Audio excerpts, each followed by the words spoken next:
It is 12:30. It is November 17th.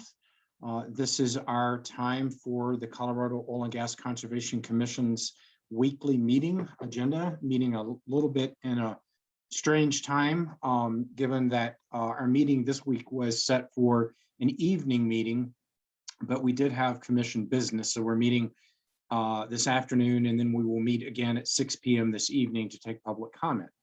To get started, why don't we do the roll call? Thank you, Mr. Chair. Commissioner Bogue, Commissioner Gonzalez, Here. Commissioner Hackett, Here. Commissioner McGowan, Here. Commissioner Mesner, Here. Commissioner Nanjapa, Commissioner Robbins. Here. Mr. Chair, you have 5 out of 7 commissioners present. Great. And I note for the record that Commissioner Nanjapa will be joining us at about 2 today. So we will reflect the record once she joins us at that time. So moving forward with our agenda to sort of provide some perspective on what we've got going today, we have a general consent agenda. We have following that a director update on the Mark Martinez and Joey Irwin Memorial Public Projects Fund. We then have an OGDP hearing on the Twin Bridges Resources LLC application. Following that, we have a pooling contested matter involving Extraction Oil and Gas and Wildgrass Oil and Gas Committee. We will break this evening for a short break and then reconvene at about 6 o'clock. We'll take up commissioner comments and then we'll take up general public comment. A note for the record that we had 1 member of the public sign up for public comment, so the evening meeting will not be very lengthy. We will then continue this meeting tomorrow morning at 9 a.m. And we will continue the, well, first we'll have an update from the staff on the status of CWC Petro LLC's compliance with order number 1-250 and docket 2007-00172. And then we will spend the remainder of tomorrow with the continuation of docket 1904-00289 extraction versus Wildgrass. All right, so we got a busy day and a half ahead of us. Let's go ahead and get started. The first matter is a motion to approve general consent agenda. Do any commissioners have any questions with regard to consent? And if there are no questions, do I have a motion to approve consent? So moved. Second. We have a motion and a second. Is there any additional discussion?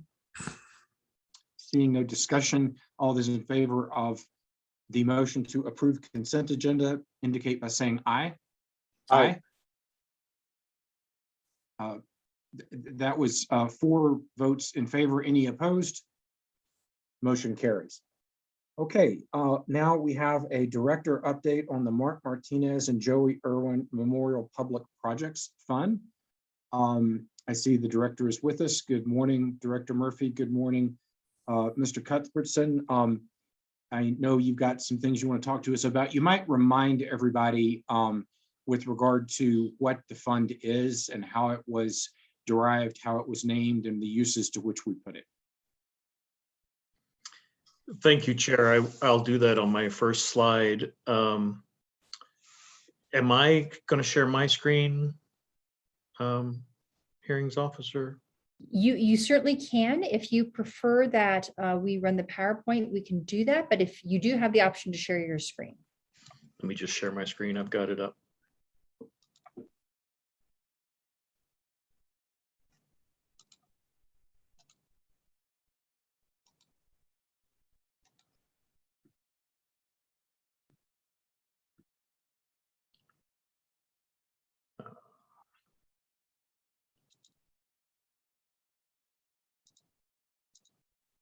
So thank you for the opportunity to speak to you today. I am going to just give you a brief update on the Mark Martinez and Joey Irwin Memorial Public Projects Fund. The can you see? I don't think I've got the right screen up. I think Mr. Cuthbertson, we can see your screen. It is not in presentation. Let me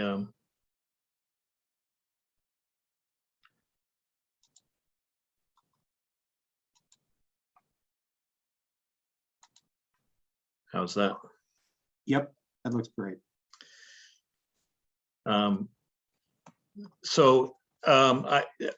did want to just remind the commission that this fund was established by an administrative order on consent from April of 2020. It had $17.25 million assigned to the fund in deference of penalty, or in place of penalty. There were 8 defined projects as part of the original administrative order on consent, and they had an estimated cost of $8.637 million. I'm just bragging a little bit here because the actual project cost, once we funded everything, came in at just $81,000 less than what had been estimated, so 0.1% reduction in the fund, which I thought was great. It demonstrated that there had been a significant amount of thought put into those 8 defined projects that were part of the original AOC, and so all of those have been funded. The fund also sets up a process whereby the commission and the operator that was included in the administrative order of consent can agree to additional public projects.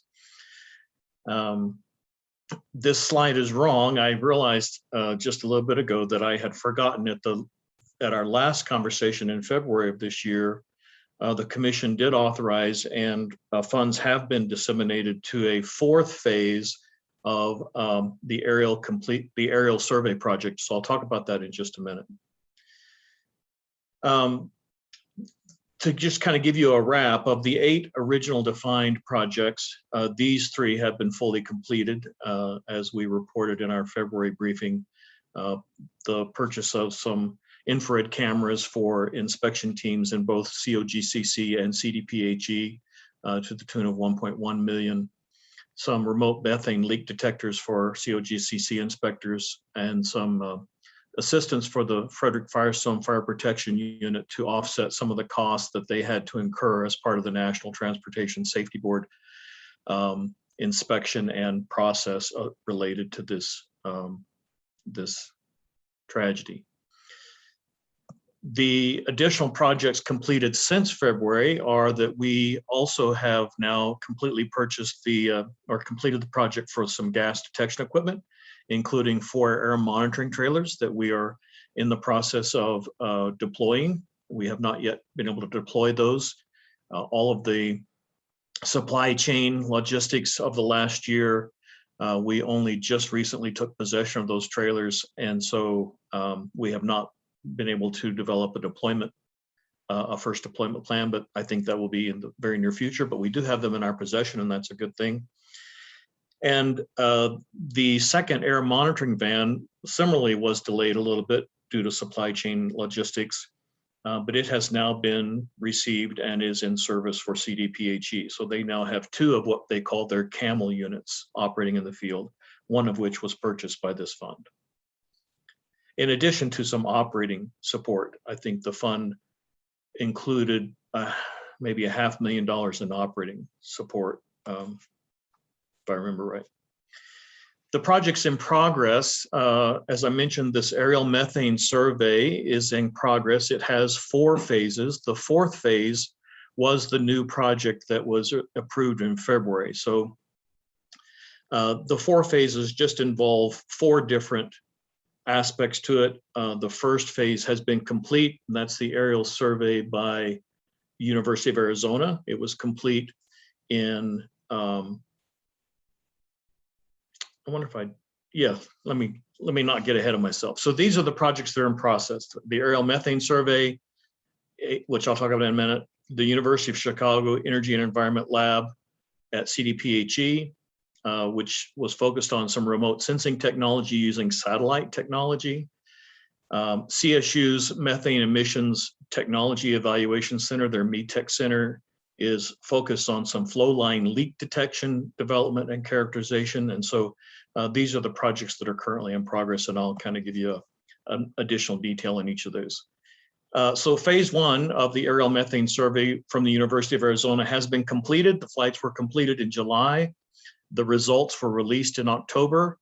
If you will, I don't think you can click on what I'm showing you, But if you want to do a screen capture and go to this website I've got highlighted here as a link, this CarbonMapperData.org, it shows methane survey information from all over the world, really. And you can zoom into the Front Range area of Colorado, and you can see the results of the first phase of that study. It's a pretty amazing, maybe I'll just see if technology works here real quick. It's a fairly amazing tool. And number one rule of presentations is you never do a live demonstration. So I'm violating rule 1, but this is what the map looks like. And as you zoom in, yeah, so I'm having bandwidth issues, but as you can zoom in, and then as you click on these bullets, you'll be able to see the information, including a plume, if there was any plume associated with the emission source. So I would really encourage you to take some time and look at this information. It's, I think it's pretty informative. And that's just phase 1. The summary of the phase 1 results is that the emissions that were identified by the aerial surveys appear to be about 40% oil and gas related, 40% ag and feed operations related, and 20% landfill related. Mr. Person, can I ask a quick question? Absolutely. Yeah. So the aerial methane survey and that CarbonMapper, are we populating something that already exists with our information? Is that how that's working? Yes, sir. Yeah, it's a collaborative tool, and so we are, we're crowdsourcing it basically, so that the information is collaboratively being shared. Right? It's not being segmented or isolated or siloed into our specific database. It's part of a public portal that is sharing similar kinds of information. So I think that's kind of one of the steps that we've been wanting to take in our data transparency, is to use platforms that are easily accessible and that are available for anybody to see and use. Great, thank you. And this is just a screenshot of what I tried to do a live demo for you. You can click on these circles and you can drill down for information, and I'm not going to test the internet gods any further than I have already, and just really encourage each of you to do that as you have an opportunity. Phase 2 of the survey is underway. It's being conducted by Colorado State University's METEC Center. Those flights were initiated in September. We're expecting the results in early 2022, but there are some preliminary observations that the technicians have already made, that the scientists and evaluators have already made. And that's that the DJ Basin, which I know you are aware, but for others that might be listening in, the Denver-Julesburg Basin is basically the greater part of northeast Colorado, the area also most densely populated in Colorado, perhaps. The DJ Basin oil and gas emissions appear to be, on a qualitative analysis, they haven't done their analysis, but from a qualitative perspective, they note that the DJ Basin emissions appear to be lower than other basins that they have done flyover work for. And that's across the United States, not just Colorado. And that their first blush review of the data appears to be that oil and gas is 60% of the emissions now being identified by this flyover, whereas 20% is ag and feed operations and 20% is landfill. And those, like I say, they're preliminary and they're qualitative. They're just, a very experienced scientist looking at the data going, this looks like about the right thing to take away at this point. So that could totally change. Phase 3 and 4 obviously will come next. They are not in process yet because we'll do phase 2, and then phase 3 will be a third flyover by Scientific Aviation that will focus on hotspots or areas that the first 2 phases have identified for additional survey analysis. And then the project that the commission added at the last time we updated the commission on this fund, is a fourth phase to this aerial survey, and that is with the University of Colorado doing some specific correlation of the methane data as it relates to identifiers in the oil and gas industry. You know, methane is a pretty ubiquitous gas, right? I mean, it's generated from many, many sources.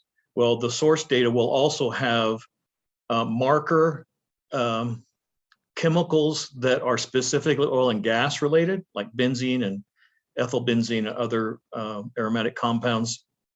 And so Colorado University, once all the data has been gathered, will look at all the data and try to do a correlation, or do a correlation and assimilation of information focused specifically on oil and gas related methane sources, methane emission sources. And so that, I think that was a good add, and that's about a $750,000 project that was added in February. The second project, I guess I should pause and see if maybe there's any questions about that first project or anything I just said. I'm happy to pause or keep going, Chair, as at your direction. I'm looking to see if anyone has questions. I'm not seeing any hands jumping up and down, so Okay. please go ahead. So the second project we have in process is the Energy and Environment Lab at CDPHE that is being staffed by the University of Chicago. This was really groundbreaking research into satellite-based sensing technology. The early results that based on some conversations and updates that we have with CDPHE, they simply acknowledge that technology is not ready, and rather than spend those funds on ineffective research, they requested to change the use of that project to put a third camel in the field. And so we felt like that was the appropriate path to take, since the funding had already been established and the donation had been made. We didn't want to see those funds, we wanted to see those funds expended, obviously, in as effective and appropriate way as possible. So we agreed with them that was probably a good call on their part, and I appreciated them monitoring diligently the research efforts in progress. You know, sometimes those things can get away from you and you don't realize that you wasted a lot of money until after you wasted a lot of money. So I really appreciate their diligence in seeing that this was not going to be perhaps a great use of funds and change course. So I appreciate their ability to be flexible there. One of the things coming out of that whole analysis is I expect CDPHE in the very near future to be presenting a request for another public project for a LiDAR wind profiler to help support those, which will be now 3 camels in the field, to help with the mobile air emissions data that are beginning to be generated. So that's kind of the summary on that. And then the third project is perhaps the project that our staff have had the most involvement in. Our integrity team, led by Mark Slogenhoff, has been working directly with CSU's METEC program to identify techniques and then develop, you know, how to use those tools in the field to detect flow line leaks. I can tell you that the information I got from just asking about the status was so voluminous and a little overwhelming that I was like, I can't even attempt a summary. They're doing a lot of really great work. And I expect that in the very near future, we'll just ask that team to come in and do a specific brief once they have a place where they're maybe ready to, you know, to provide some observations or some assimilation of all the information that they've developed. But I think it's been I think that's for sure been a really good investment of funds based on, and I think I have that perspective because our team is directly involved with that project. So it will definitely warrant a presentation or maybe two to the commission as that project wraps up. And that's really my summary. I appreciate it was pretty brief, but I, rather than spend a lot of time trying to dig into the weeds, I just wanted to kind of refresh the commission of what the fund had been being used for and kind of where the status of those projects were. And I think Director Murphy may have something that she wants to add and by way of segue to the next presentation, or I can also, I'm happy to answer questions. Director Murphy? Thank you, Chair, and thank you, Scott, for running through and giving an update on where we are. I think we've made a lot of interesting progress and really demonstrating in innovative and thoughtful ways of using those funds to better understand issues in Colorado, which is a perfect segue into what I want to talk about. The next person to present is Sarah Bartlett, and we have been working closely with her to have her company help us do a little bit more on this implementation side of 181. I think in my mind, 181 really created some responsibilities and shared responsibilities and coordination around air emissions and cumulative impacts in particular. And those shared responsibilities and coordination really lie mostly with the Air Pollution Control Division. But I know that there are a number of statewide initiatives very much focused on methane emissions, thinking about the greenhouse gas roadmap. A lot of that work as it relates to COGCC in terms of planning and awareness is distilled down into the Rule 904, which was adopted last November around cumulative impacts reporting. And so as we've looked out across our organization, I think that we've identified the need for a specific expertise around air emissions in particular, and in this space between COGCC and CDPHE as regulatory entities, and then also touching on the work that the Colorado Energy Office is doing on the roadmap. So we are proposing and would like the support of the commission to bring on Sarah and her organization to help us put together what she'll talk about in 4 different buckets of work and how we're working on these different initiatives and to scope out what that work looks like over time, right? This isn't an overnight initiative. We're digging in for the long run on some pretty important pieces. So I wanted to take a couple of minutes and kind of lay the foundation for what I hope Sarah is going to talk about in more detail as I turn it over to her. And of course, ask any of us questions that you'd like. Good afternoon, Ms. Bartlett. We look forward to hearing from you. Yeah, thank you. Thank you for the chance to come and speak with you today. That was a great introduction. And happy to answer any questions kind of as we go. I do have just a few slides to kind of get to the summary of what we're going to talk about. So let me make sure my screen is shared appropriately.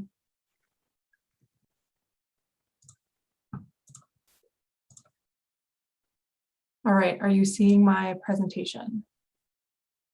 Not, yes, now Okay. we are. Good, perfect. So as mentioned, this is a proposal for air quality support and to bring in some expertise and some understanding of air quality and lots of time with the state. So I'm Sarah Bartlett. I am an independent contractor. I work with I have my own company. I've been doing a lot of work also with Sure Environmental within the oil and gas scene. I have done air quality related work for my entire career, and a lot of that work been in Colorado. Worked for a Colorado operator for many years, and so have an understanding of not only the dynamics of Colorado, but some of the air quality initiatives and the relationships with some of the folks at the CDPHE. So again, I was approached to discuss kind of how can we help bridge and really understand the COGCC's role in a lot of this. So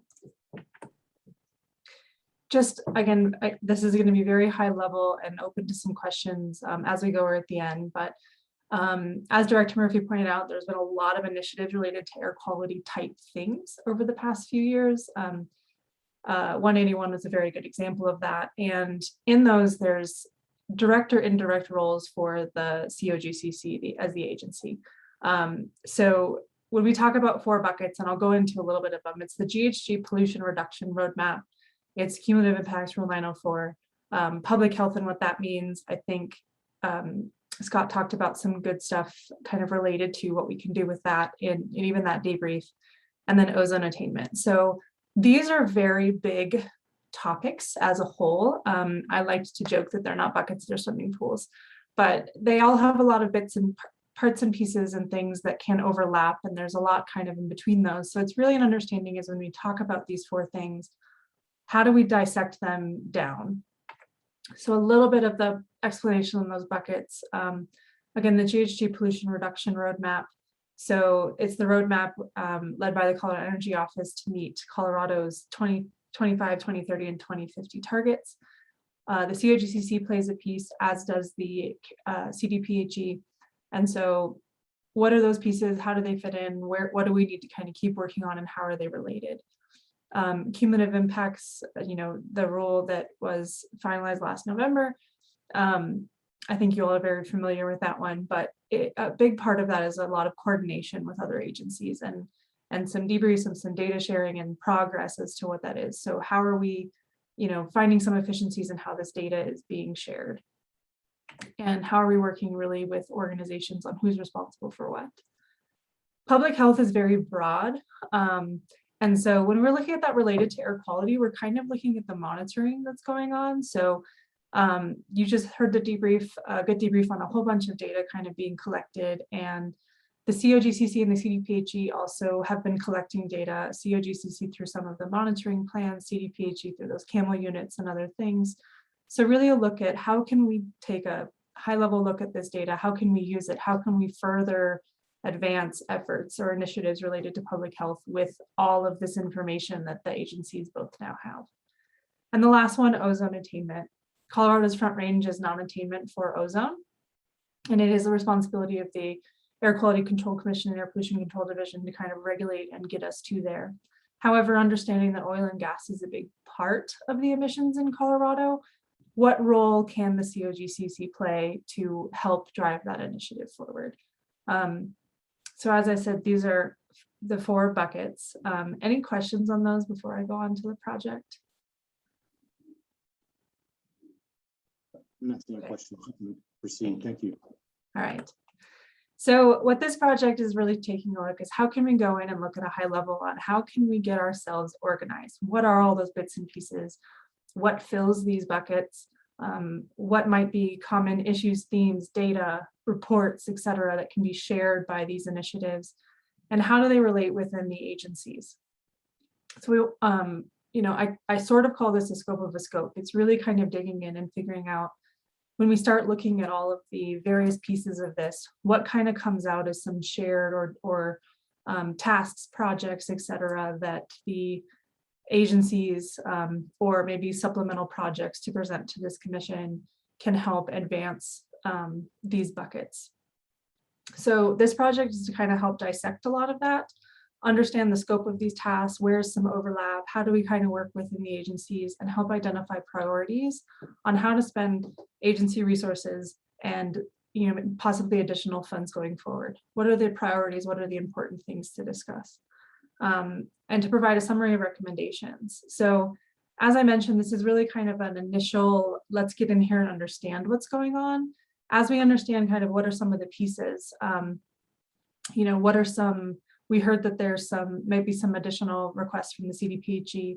What are some other things that might advance this? There may be subsequent requests for projects and the funds to this commission, and that's not covered in this, but it really is just kind of how can we help the COGCC identify what are all the tasks? What are some priorities? How can we really start tackling these buckets? A couple of important themes throughout this project. So air quality data is a big one. Each of those four buckets uses data of some sort. And so what we are going to be looking at is what data is used, where is it held? To the extent that there's multiple agencies with it, I talked about a lot of the monitoring data. How can that be tweaked or compared or really used as a whole? Using a apples to apples sort of approach or something similar to make sure we don't have a mixed fruit basket, but something that we can really use and can reliably inform directives for both agencies. There will be a number of stakeholder engagement. As we look at things like monitoring, there's been a lot of agencies. There might be local communities or people who have been, involved with these issues. And so understanding what can we see from them as sort of expectations, priorities, et cetera, that can really help us define the most appropriate path forward and to help identify potential challenges or roadblocks so we can know how to navigate them. And the last is interagency communication. This is some work to go in and help with the COGCC, but understanding that it's a lot of work with the CDPHE as well. And there might be bits and pieces or data that both agencies use, but when you look at which agency really kind of collects that data and is responsible for it, how is that shared? How are we, how are these initiatives really, how are these agencies really collaborating towards these initiatives? So it will involve kind of looking at a lot of these things to help identify the right path forward and to make recommendations. And then last slide before questions. We like to, we've been referring to this a little bit as a scope of a scope. So it's to get in and really kind of understand what are all the bits and pieces, what's moving on, and then help the COGCC with here's how to really kind of approach it over the next few years. That being said, we also recognize that we're stepping into a little bit of uncharted territory starting to look at this, and we don't exactly know some of the challenges, roadblocks, things that we will encounter. So we've set this up as something under the direction of Director Murphy and the supervision of Director Murphy to make sure that we're kind of moving along here, but understanding because we don't know yet some of these challenges, there might be some need for some change and some shift of priorities. So this proposal covers for up to 12 months of time. We're really looking at a 4-month and then the discretion of Director Murphy to extend it for a period not to exceed 12 months. If for any reason there's a lot that comes up, there's a need for additional time or resources, that'd be something we would return to the commission and discuss at that time. And like I said, there might be some other projects. So high level summary, I know I went through that quite quickly, but what questions can I answer?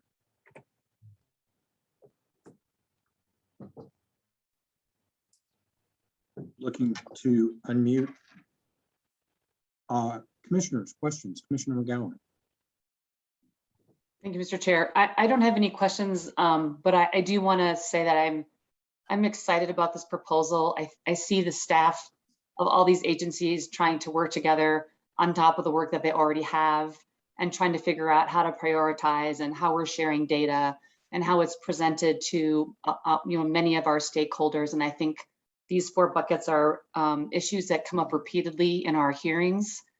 And I think that it's I think it's smart that we're going to take a high level look at what's happening within each of these buckets and start to try to put projects within them and prioritize them so we can make some headway and let stakeholders know that we're trying to figure out how we do it, be transparent about it, and share the results. So I'm supportive. Are there questions, comments from commissioners? Commissioner Hackett. Thank you, Mr. Chair. Just quick comment. Wanted to thank Commissioner McGowan and Director Murphy for their leadership on this issue, and also wanted to thank COGCC staff for all of the ongoing discussions we've had to get us to this point on air quality and cumulative impacts issues. And I just wanted to echo that, we're also excited about potentially bringing Ms. Bartlett on board to help with some of this coordination and help bring some of the behind the scenes discussions that have been going on, help bring that more towards the public's eye. So we've reviewed, CDPHE has reviewed the scope of work, and we're supportive, and we look forward to engaging in this effort if that's the direction the commission decides to go. So thanks for that. Great, thank you, Commissioner Hackett. I'm seeing other questions. Director, do you need direction on this from commission, or are you good to go? I think we're good to go. I wanted to make sure that we're keeping the commission apprised of what the different projects are, but I don't think this requires a formal vote. And so I wanted to, again, it was very opportune to have Scott have an update on what we've already done, and wanted to complement that with where we anticipate going next. And I'm incredibly excited about building this capacity. And I think that Ms. Bartlett is well poised with her experience particularly with APCD, to help us learn more from our colleagues. Excellent. Well, that is very exciting for the commission. I appreciate the good work that's gone into this. Thank you, Commissioner McGowan. I know you've been working in the background on this as well. So with that, we will accept the presentation and accept the go forward plan and look forward to this moving forward. Welcome aboard, Ms. Bartlett. Thank you. Thank you very much. Okay, moving onward through our agenda, I believe that now we have the docket number 2105-00068, Twin Bridges Resource LLC and OGDP. And I believe that we do not have any public comment on this docket. So I believe, pursuant to our sort of procedure that we put in place, we will hear from Mr. Ratliff, the attorney for Twin Bridges Resources LLC. We also have available Hearings Officer Thomas, and we have available the director and staff. Since there is no public comment, we will go to the Twin Bridges presentation with regard to the OGDP. I see a whole room full of people there. Welcome. Yes, thank you, Chair Robbins. Thank you, commissioners. Can you guys hear us okay? We can. Great. We joined together in a room today. Glad to be here. I'm Dale Ratliff. I'm with Williams, Weiss, Evelyn Ferguson, the attorney for Twin Bridges Resources LLC. With me today is Gwen Brodsky, who helped perform consulting, permitting, environmental work, and Tom Wallace and Denise Slavens from Twin Bridges. We have a brief slideshow to go along with our presentation. And so I was just wondering if I can get screen sharing capabilities. Can I? Yeah, you can ask and we will allow. Let's let Ms. Larson provide you, if you don't already have it, with screen sharing. I think I do. Let me give this a try.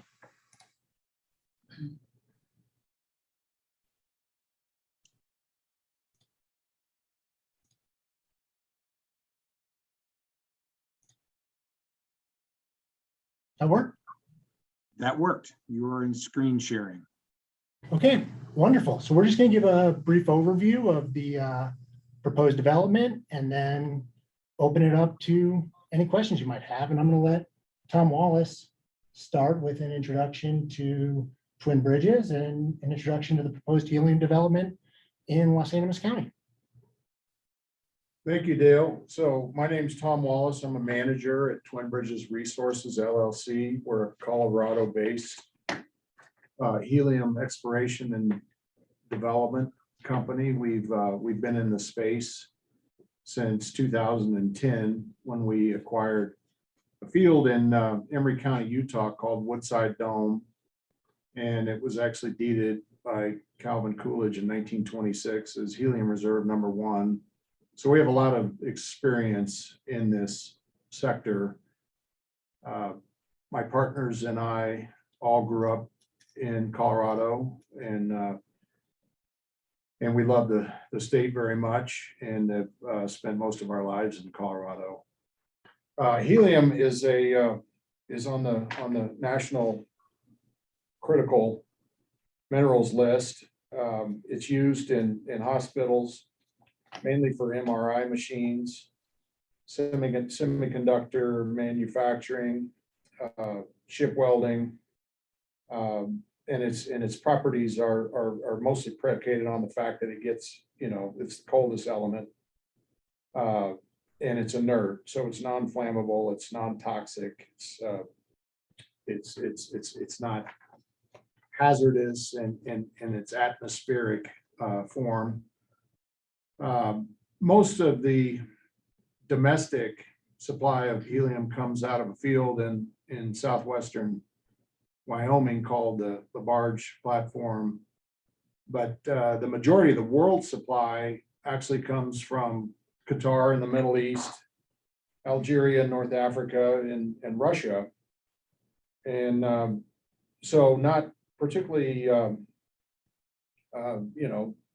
secure areas from a national security standpoint, what Twin Bridges is focused on doing is finding domestic sources of helium to meet the domestic needs of the United States. And over the past 7 years, we've been actively involved in a project about 200 miles to the southwest of Los Animas County in northeastern Arizona. We've drilled 14 wells to the same depth essentially as these two permitted wells. Same essential formation. In fact, they're identical wellbore design. They're drilled identically to how we're proposing to drill these two wells. And so we've got experience. We've drilled a number of wells in Montana as well as Utah. And so we've got, a good deal of experience, and we think our Holbrook Basin project provides a really good template for what we're proposing to do in Los Animas County. The development plan calls for drilling 2 wells to approximately 1,200 feet in depth. We'll case off all the formations above the target formation. These wells will be drilled with air. There will be no mud or any chemicals used in the drilling of these wells, targeting low pressure formation, non-hydrocarbon bearing. And we know that because we're offsetting a well that Phillips Petroleum drilled in the early 1970s. They were looking for oil in Los Animas County, drilled a number of wells, and they drilled this particular well with mud. They had no shows whatsoever of any hydrocarbon fluid or gas. And so because of the close proximity of the Phillips Denton well, we know that we're not going to encounter hydrocarbons. We're drilling on private property, which is a large 8,000 acre ranch. We've got all the surface use agreements in place with the landowner. We worked out the development plan in close concert with the landowner to make sure that we meet all of his requirements in terms of surface activities. And so with that, that's an introduction to Twin Bridges, and I'll turn it back over to Dale. Yeah, thanks, Tom. Thanks for the background on Twin Bridges, introduction to the project. As Tom explained, the Red Rocks Oil and Gas Development Plan for helium development in Los Animas County, it consists of 2 proposed 1 acre oil and gas locations. Each of those will be reduced to 0.2 acres during interim reclamation. The first location, the Red Rocks number 113, will be located in the northwest quarter of the northwest quarter in section 1, township 30 south, range 55 west. The second location, the 3515, will be located in the northwest quarter of the northeast quarter in section 35, township 29 south, range 55 west. Twin Bridges has received approval from Los Animas County for both of these locations. They received formal administrative approval on October 21st of this year. As he explained, each location is proposed to consist of only 1 shallow vertical well that'll be drilled using an air rotary method, similar to what you use to drill a groundwater well.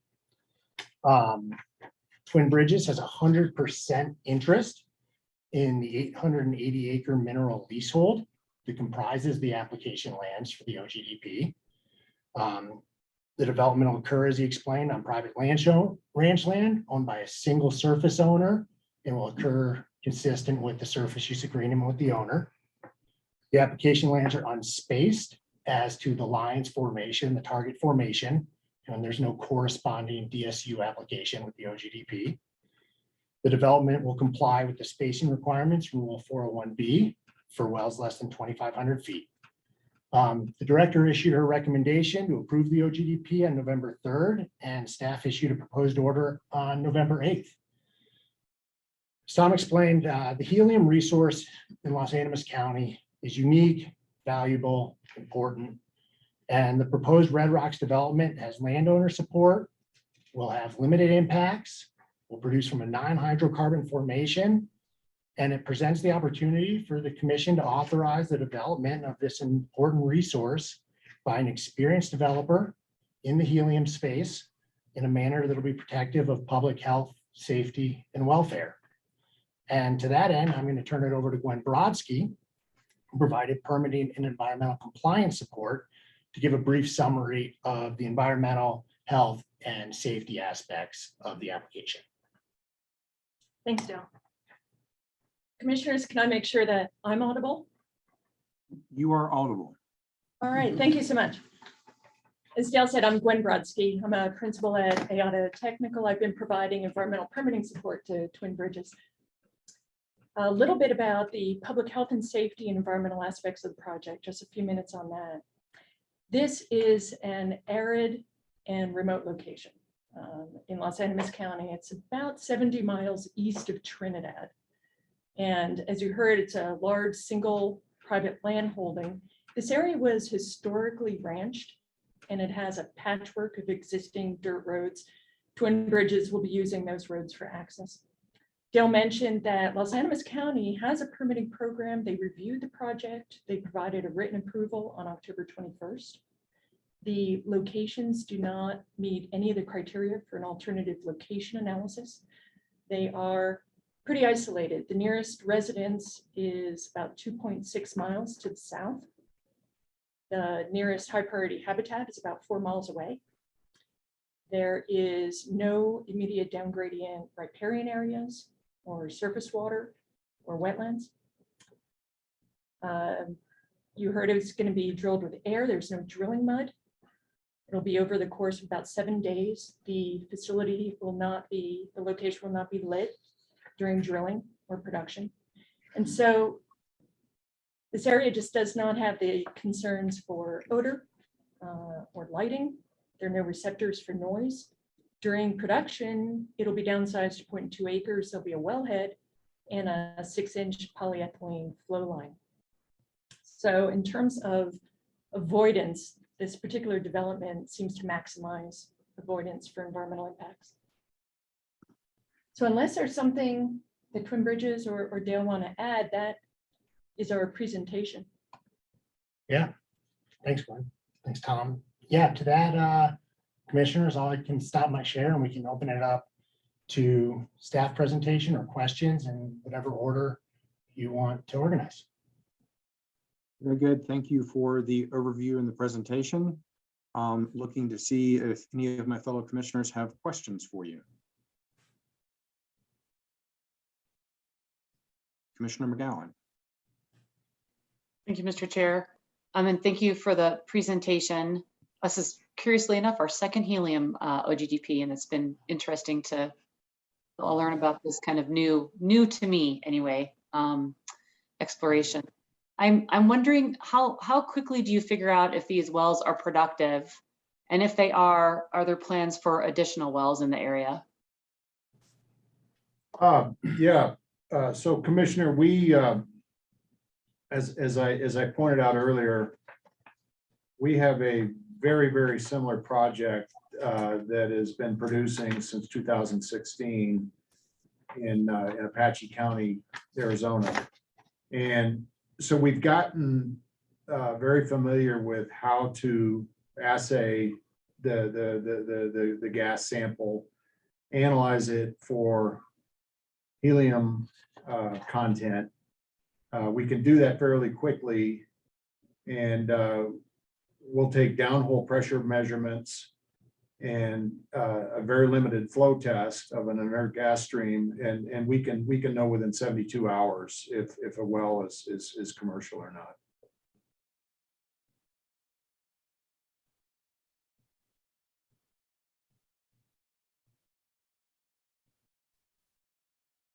And then I think to the second part of the question, if The first well proves Oh, I'm sorry, commercial I'm and they sorry. drill the second. Yeah, so, full so our, development would be- our full field development, this is what we would term, based on our experience, to be pretty finite, accumulation of what we hope. And so we would probably drill a third well, development well, and that would be it. 3 wells total. Thank you. Further questions from commissioners?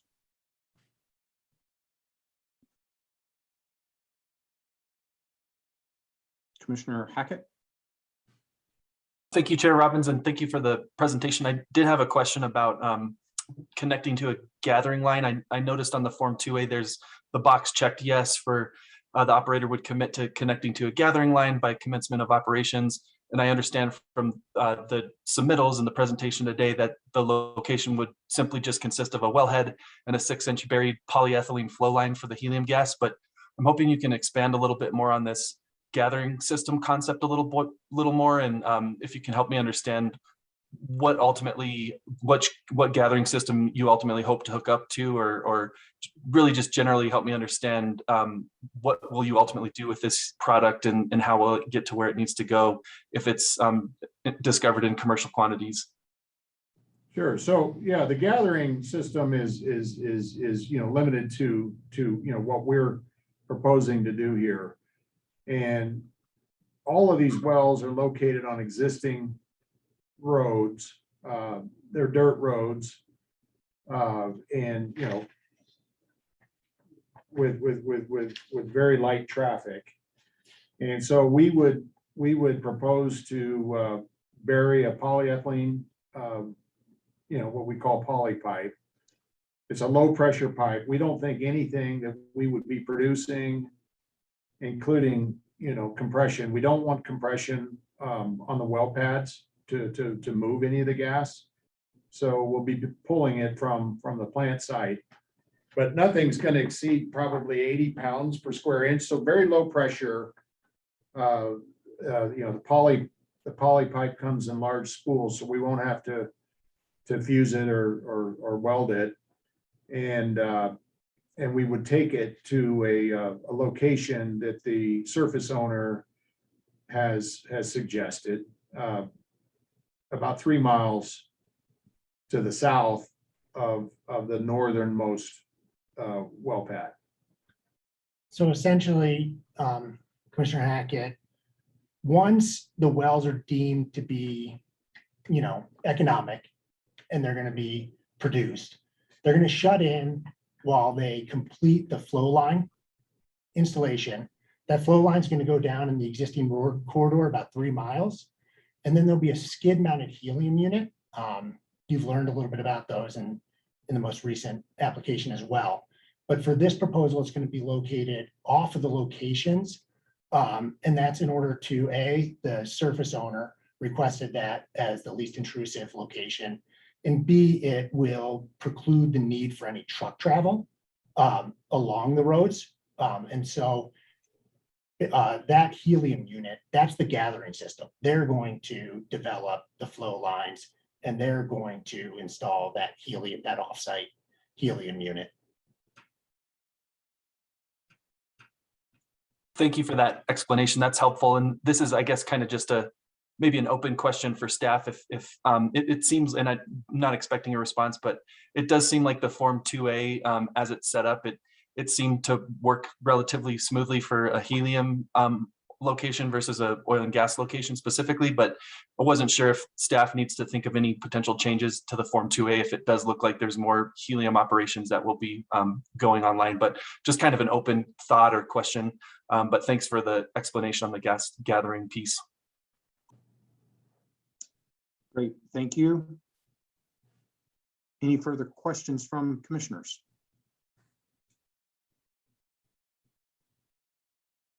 Okay, I'm not seeing any further questions. At this time, we have an opportunity to have commissioners with questions for staff, if there are any.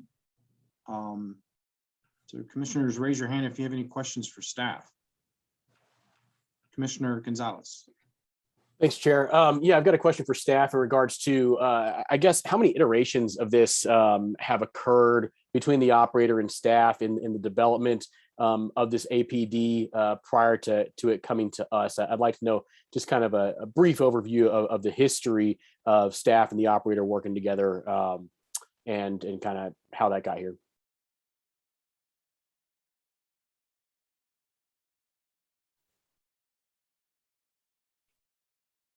Do we have someone from staff that can speak to that? Hello, Hi. Mr. Cabasco. Good to see you. Hi, yes. You want to my name introduce is- yourself? We haven't heard from you in a while. Yes, and sometimes that's a good thing. But yes, my name is Dave Cabasco. I'm the oil and gas location assessment specialist for this particular OGDP. And I took this over in April and am, basically the lead reviewer of this app. My initial review of the attachments and plans, I found that there were a lot of similar errors that could be corrected rather quickly. So talked to the operator, and after 2 weeks in upload, sent it back to Twin Bridges to make corrections on all of the plans and attachments. And so then they resubmitted those. And, within the 30 days after that second submittal, we were able to move it into process. And during process, there were only about 3 or 4 issues. During the technical review process, there were about 3 or 4 issues that needed to be resolved. So this went rather smoothly and quickly. Every time I called Twin Bridges, they were very receptive and came back with answers and or revised drawings within days. So it made my job quite easy. Thank you for that. Could you give us just an idea of what those 3 or 4 issues were?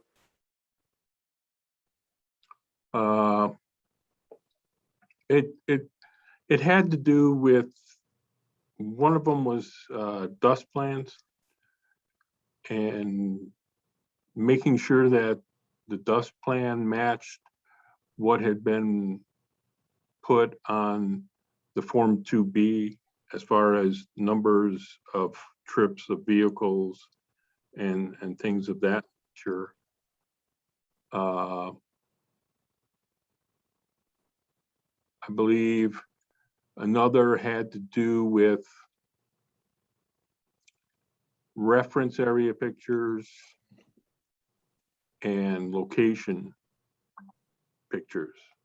And we have this new requirement that for location pictures in the 4 cardinal directions also require an aerial that depicts the area of coverage of those pictures. And so that had to be corrected. And I had to put a COA on for the reference area pictures, since they had submitted this early May. And so they were not yet in the prime growing season. And they had made a comment that they would take pictures during the growing season. And it's also states in our rules that that's allowed. So that was the COA that I put together and, you know, discussed with the operator so that they have 12 months to provide COGCC with those after approval.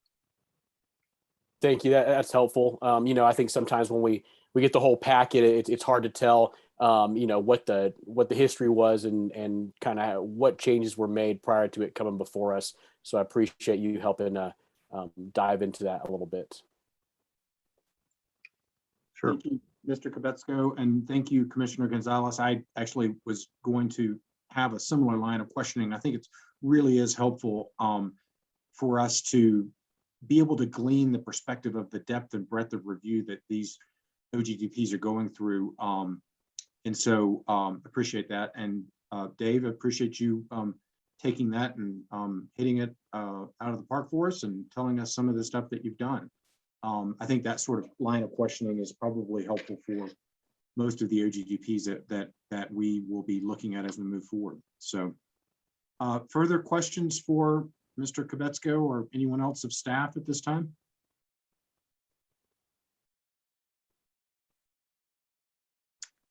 All right, I believe you're off the hook.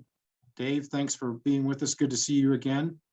At this time, I believe we have moved into commissioner deliberations. Does anyone have any further thoughts on the proposed OGDP, or do we have a motion?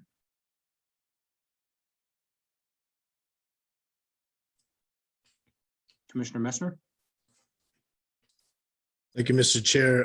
I'll move approval of docket number 210500068 as presented.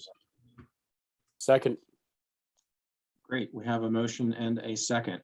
Do we have discussion on the motion?